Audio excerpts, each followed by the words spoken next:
Hello, this is Kim Andrews, And Molly Wade. and this is Swimming in the Deep End for deep healing and peace. We're here to have courageous conversations about our journeys so that we can all create lives overflowing with freedom and joy. I'm back. Welcome back. This is session 2 regarding boundaries and relationships and healthy relationships with others and with self, and primarily with ourselves, because if we don't have a healthy relationship with ourselves, we can't have a healthy relationship with anybody else.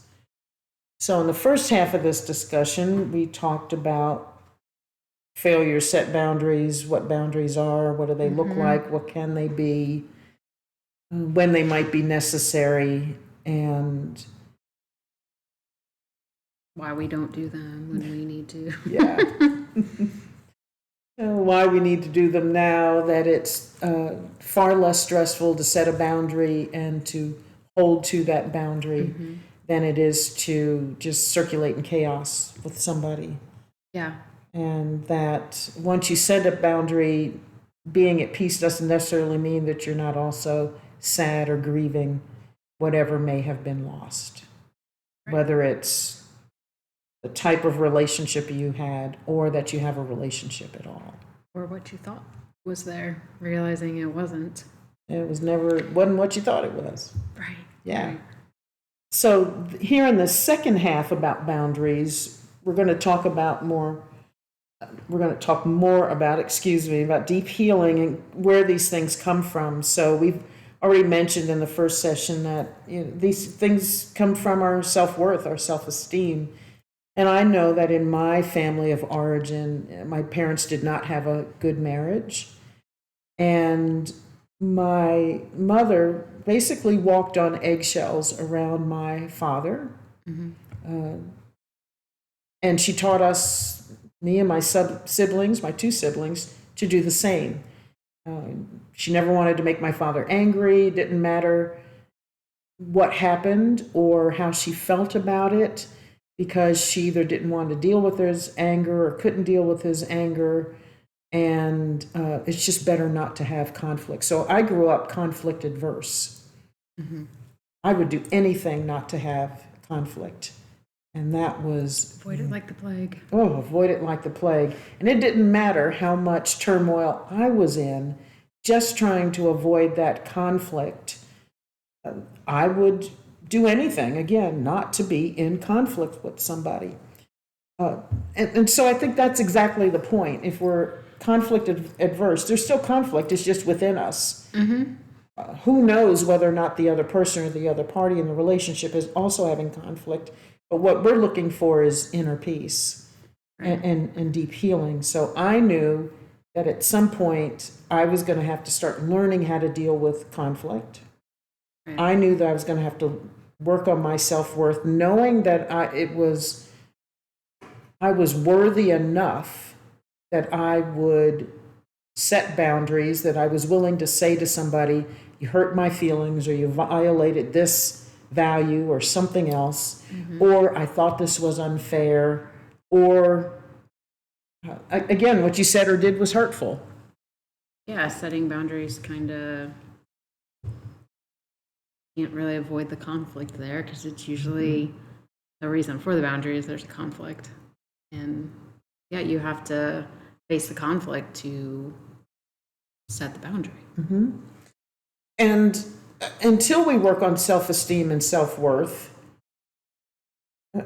we don't believe that we deserve better from people. And so I think the first line of healing is working on self-worth and self-esteem. And so I think the question for me has always been, what in my life is the basis of my self-worth?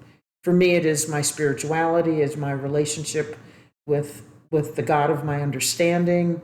And so I believe that I am an individual expression of the divine, and I deserve joy, peace, abundance, love, respect, absolutely. And once that became a part of who I am and I embraced that fully, then I knew that no matter what happened or no matter who I was in relationship with, that I was going to be okay. No matter what transpired, I was going to be okay. And actually, as a natural consequence of having a healthy self-worth and self-esteem, I just started attracting different people in my life. And so there's far less chaos, far less red flags, if any. Right. And there was no drama. So Right. I can think of very few instances since I really came into my own, so to speak, where things like that happened. But, my mother wasn't happy because she really didn't think she was worth much. But that also comes from what she went through in her family of origin. And she worked on healing that, but man, there were some deep-seated issues that she had, personal issues, and who she believed she was. And that's why she never trusted anyone. And that's why there was so much conflict, but quiet conflict, like a Cold War going on in my house all Yeah. the time. And so I just thought that was naturally how relationships happened, and that's how marriages were. And I had to teach myself something completely different.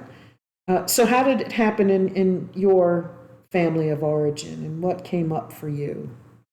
Yeah, kind of getting back to trust and core beliefs. There was a lack of positive beliefs, we can put it that way. You know, like I shared in part of my story, my value, I based that on a price tag. What was being paid that day, that hour, that night was exactly what I was worth, literal, physical cash. And that was it. It didn't go below that, above that. That's what it was.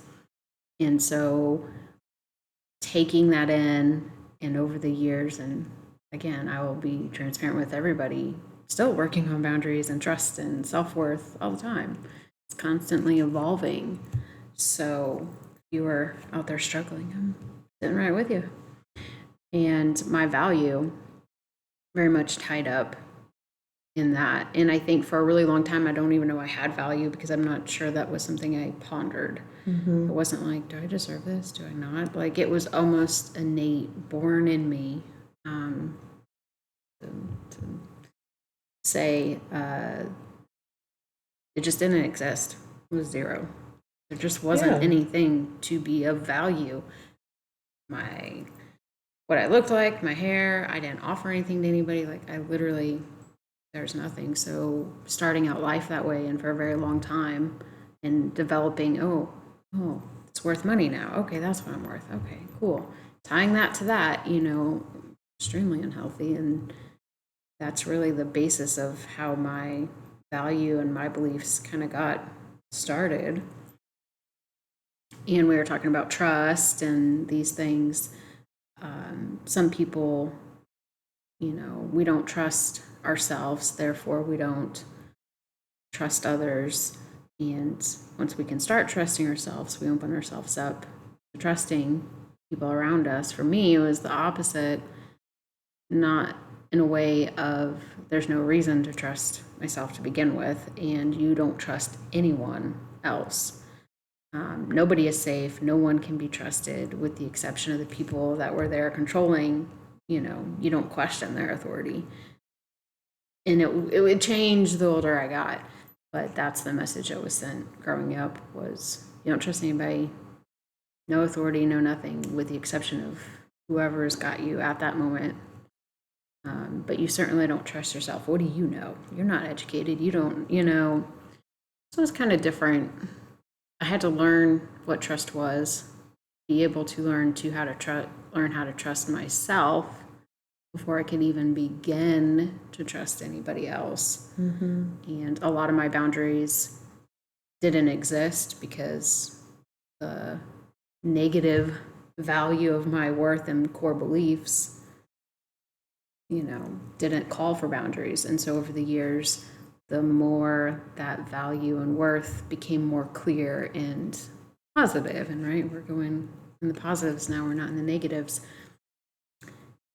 created a lot of my boundaries. Because I value myself, I do fill in the blank.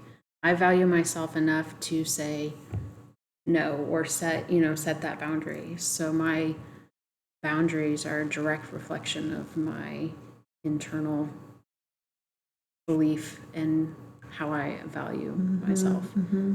And valuing myself requires trust in myself. If I value myself, I'm going to trust myself. And I think trust for me really stems from a mutual respect and understanding. But certainly respect would be at the first level.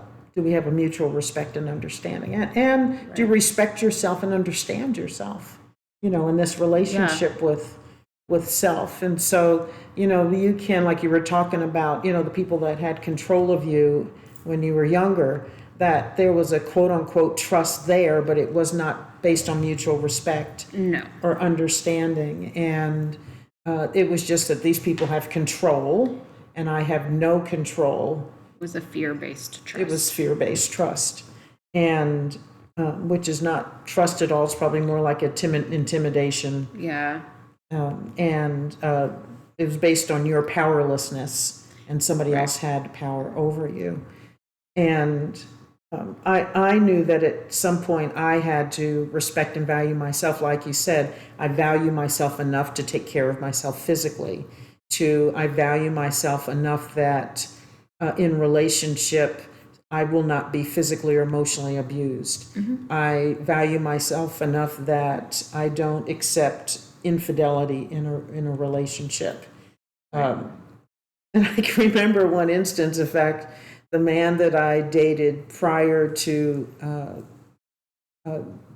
beginning a relationship with the person I married, we had to talk about fidelity early on when we were first together, and actually when we were first just talking and getting to know each other before we started dating, and we had that talk about fidelity and how important it was in our relationships. And then he ended up cheating on me. So once I found out he cheated on me, that conversation was easy because I said, you know what, we talked about this early on, and I thought we were in lockstep about this. And he said, well, can we talk? And I said, no, because we had this discussion already. Right. And you're somebody that I said, we had talked about possibly getting married. So if you're already cheating on me and we're just dating, why would I marry you? Why would this go forward? Right. So you know what, I'm done, because we're both adults here. Yeah. We had this conversation and you still cheated on me. Yeah. So, yeah, there's no warning shot here. I'm not willing to go to phase 2 or give you a second chance. I'm done. I'm out of here. And that relationship was over. But was I disappointed at that? Yeah, but I thought, well, he taught me who he truly was early on. And dodged a bullet, maybe.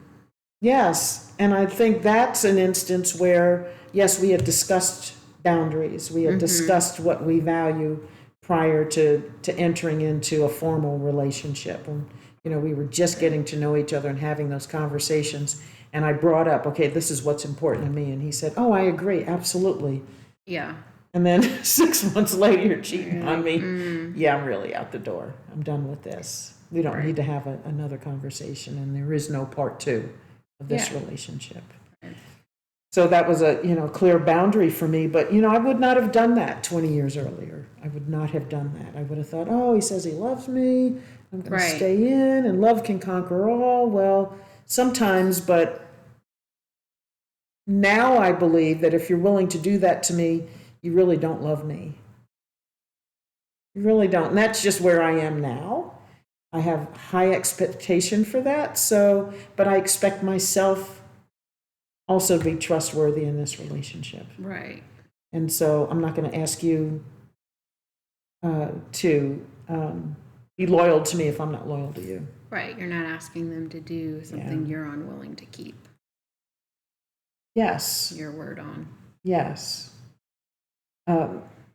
The other question for me that comes up, or the other issue is, are we willing to cultivate within ourselves what we were looking for outside of ourselves? So if I need you to validate my worth, am I willing now, outside of the relationship, to set my own self-worth and to find a basis for that and to embrace that and to live that and to hold myself accountable for that? Right. And then hold others accountable for that. Am I willing to do that deep work? Because if I'm not, then I am going to continue to always look for something outside of me for my self-worth. And I'm really letting myself in for a whole lot more pain and stress and chaos and drama in relationships. So, I mean, that's what swimming in the deep end is, doing the deep work you did. And are still doing, and I still do it too, because I'm still getting surprising relationships and saying, oh, this isn't what I thought it was. Does there need to be a new boundary or what? So yes, we all still. You just don't sit in it as long as we used to. That's right. Yeah. My learning curve is a whole lot shorter. That movie's a lot shorter. Yes. It's a preview, just the trailer. We don't need to sit for the whole movie. We're good. We're good. Yeah, and that brings up a lot, talking about, seeking that out in other people. At the end of the day, those people aren't there. Who's left? Who's just left? You and yourself. So if my self-worth is in my job and tomorrow my job is not here, what kind of damage is that going to leave? Yes. That does not take away the wanting and the desire of people to like you and to have friends and get compliments and, yeah, of course. However, the difference is my value is not dependent on that. If those things come, that's great. It feels good. You're like, that's so sweet. And I can enjoy that. And I can also enjoy if it doesn't happen because I'm not expecting and needing it to come from somewhere else. You don't need to have the friendship. Right. Yes. So when people, before relationships, if they didn't say they loved me and did this and this and this, I just thought, okay, well, I'm a piece of shit, I'm worth nothing, and so when that didn't happen, I let somebody else's choices and words dictate my value. So however you reacted to me was my definition of my worth. And so if someone in a relationship was acting abusive and negative to me, that was my worth. Someone was over here treating me like gold, that was my worth. And so my worth changed with the wind on a daily basis based on what external output I was getting from feedback from other people. And that's a hard shift to change and learn to trust and depend on yourself without being so independent you don't ask for assistance. But really taking ownership of that and not allowing other people's actions and choice of word dictate your value. Yeah, I think 99.9% of the time when I did something or stayed in a relationship out of desperation, it was not good. In fact, it's probably 100%. I can't think of what that 0.01% would be. But, deep healing for me started to look like not being in relationship for a time. I've been hurt. I got violated in a relationship. And so I would just not have a romantic relationship for a while until I figured myself out. Yeah. And I would spend lots of time alone. And because my self-worth is based upon my spirituality and my understanding of God and my relationship with God, then I spent a lot of time nurturing my spirituality, developing a spirituality that was meaningful to me. What is my spiritual practice? Am I practicing that on a regular basis? And once I got closer to that, then my relationships got healthier, again, just as a natural consequence. And I may Right. have still had to do some work on relationships, but at least then I could say, well, I value this and this is what happened. And I was willing to have those hard conversations, which if my parents had those kinds of conversations, I never heard them. We always heard them fighting. I never heard the conversations, and I never really saw them peaceful with each other.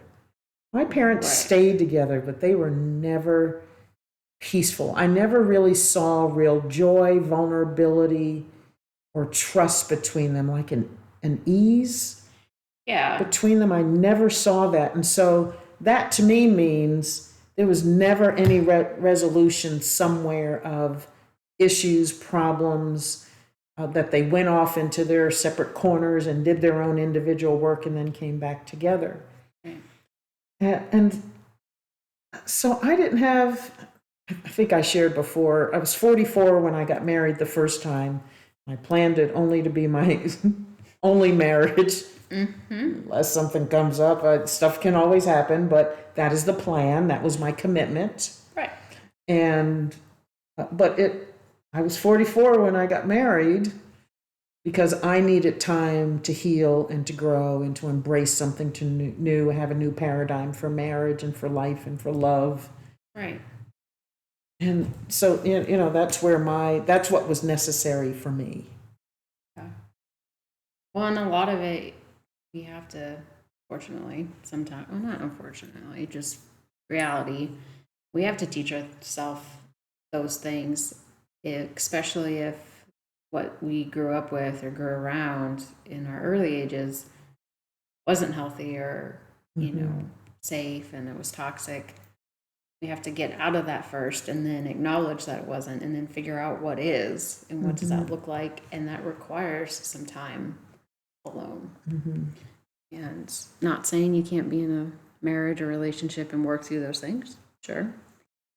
I think for me too, it really needed some time. In some relationships, they weren't bad. The other person wasn't bad. It was me. I needed just to say, Yes. wait, hold on. I'm not doing any good for me, and I'm certainly not doing any good for you.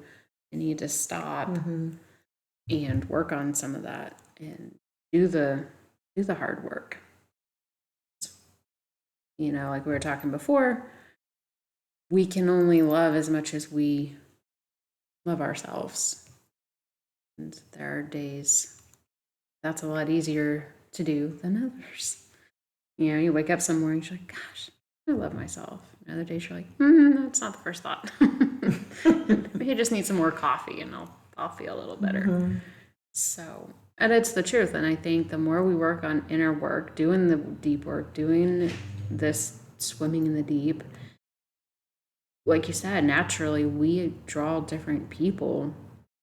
And kind of tying this into boundaries and trust, sometimes boundaries don't need to be had with every single person because they're core values and they value themselves and they've done their work. That it's that mutual respect and it's there. Not meaning boundaries won't ever exist again, but I have found for me, the more work I do, the less active boundaries I need to set with people in my life. There's some boundaries that need to be set with people that have gone out of the circle and are kind of on the perimeter for sure. Yes. But my active core relationships, most of them are kind of in line with where I'm at. And maybe there are boundaries, but they're kind of that unspoken, you don't do this, I don't do that, and we don't treat each other like this. And yes, it's worth the hard work when you get to that point and you can enjoy those relationships with that trust and they're just healthier and they value themselves and they're not dependent on you for their value. You're not dependent on them. So you don't have these unrealistic expectations of each other to provide your worth. And usually those people are really encouraging and walking alongside of you, cheering you on. And that's awesome because no one is, their value is not dependent on each other. Does that make sense? yes. Yeah, I find that because I work on my own, do my own inner work on a regular basis. The people that I'm closest to also do deep inner work on a regular basis. And so I don't have high maintenance people in my life. I just don't. And Yeah. if I meet somebody like that, at some point I find, this isn't what I thought, or I know that this person probably can't be the kind of friend that But they need you at that time. that they need me, and this is something different than a mutually beneficial, deep friendship. Right. And so that means I would have some real boundaries with that person. They're in a different category other than friend, their acquaintance, whatever, or to wait and see until I see what happens. But I find that my relationships now have a real ease with them. Not that there's not sometimes work, but actually I'd be hard pressed to tell you what kind of real hard work I've had to do on any relationships because of who we are. Right. And that there is a trust that we can count on each other, that we are accountable to ourselves and each other, that I can be vulnerable with them because I can be vulnerable with myself, that I am for myself safe space. And so my friends that have been attracted into my life can also be safe space for me. Right. And so all of my relationships now, have an easy button, like, to give Staples a plug. Hit that easy button. And if I can't, then I'm probably rethinking the relationship. I'm probably or reframing it. Or reframing it, yeah, absolutely. Relocating, and I think that's a good thing. And hopefully by our next recording, you guys have sent in some ideas and topics talking about, expectations. What expectations do we have of ourselves and of others, and realistic versus unrealistic? And I think that ties in great with boundaries and self-worth and value, and what we value ourselves and expect out of ourselves is what we're going to expect out of others. So if we don't value ourselves and don't expect much, we're not expecting that from other people, and we're not going to attract that. And so I love that. And so the natural corollary to that when we're thinking of boundaries is what in your life is the basis of your self-worth and your self-esteem. And can you put your finger on that? And if not, to really spend some time getting acquainted with that and then nurturing that thing in your life. So that you are constantly growing and constantly taking good care of yourself and knowing how you are in relationship with others and where that comes from. Because it certainly has given me a lot of freedom and joy and continues to. Yeah, that's a great question to be thinking about over the next couple weeks is, what are you seeking out in others that you are not giving yourself and or unwilling to give yourself? So what are those things? All the tough questions. So the choice is yours. You can sit on the edge with your toes in the water and make no significant change in your life, or you can swim in the deep end with us and take another step closer to healing and peace, freedom and joy. So remember for the month of July, we are still going to be on YouTube. In August, we're going to move to Patreon. There are some different things on Patreon right now, even though our recordings aren't on there. And we're thinking about making them available there, but they'd be available to the public, not just to patrons. Look forward to in the future to additional tiers with added benefits and opportunities to swim in the deep end. And we thank you very much for spending your time with us. Like Molly said, we'd love to hear your suggestions for topics or things that you're grappling with in your life that you may want us to address. We appreciate you deeply. Absolutely. And we will be swimming with you in 2 weeks. Thanks.